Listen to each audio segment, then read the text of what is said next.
The Shield vs. Shield project continues, and we're pulling the trigger on another upgrade. I'm Joe Kurtenbach. This is Lock, Stock, and Barrel.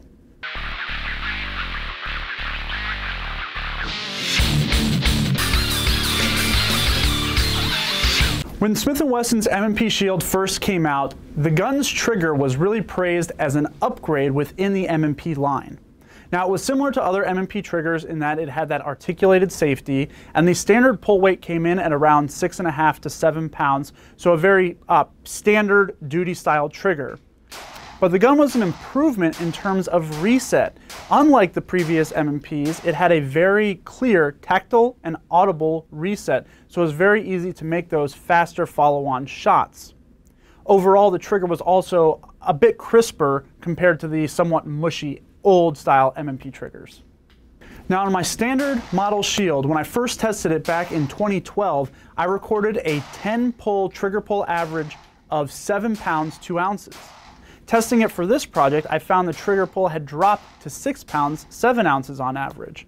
So that's pretty typical with guns as they get shot more, used more, the components polish against each other, and trigger pulls generally do get smoother and lighter.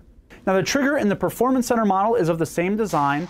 The average pull weight was 6 pounds 10 ounces, but it has not been shot nearly as much as the base model. So maybe the starting level is a touch lower than that base model gun.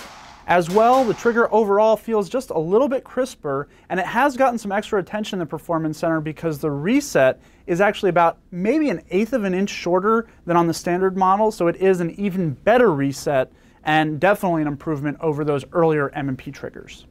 So while that Performance Center trigger is not a huge upgrade over the base model, it is a noticeable upgrade. So for this project, I chose to go with Apex Tactical Specialties and install their Action Enhancement trigger and their Duty Carry kit for the M&P Shield.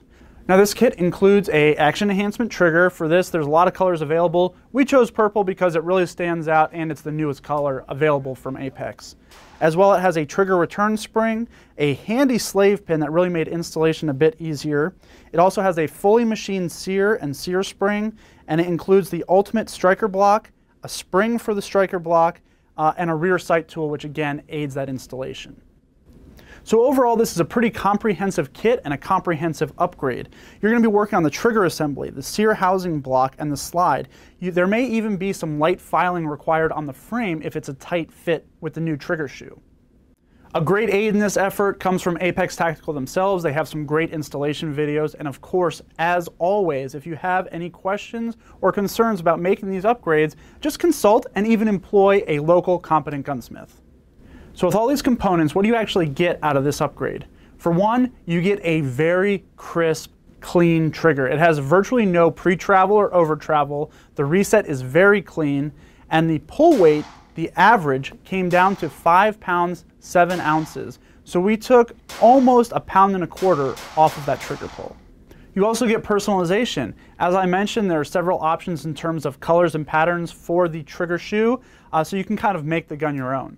But maybe most important, and unlike some of Apex's competitors, all the safeties and controls are going to work as intended with this upgrade kit. There's no heavy-duty gunsmithing required, no filing of metallic parts required.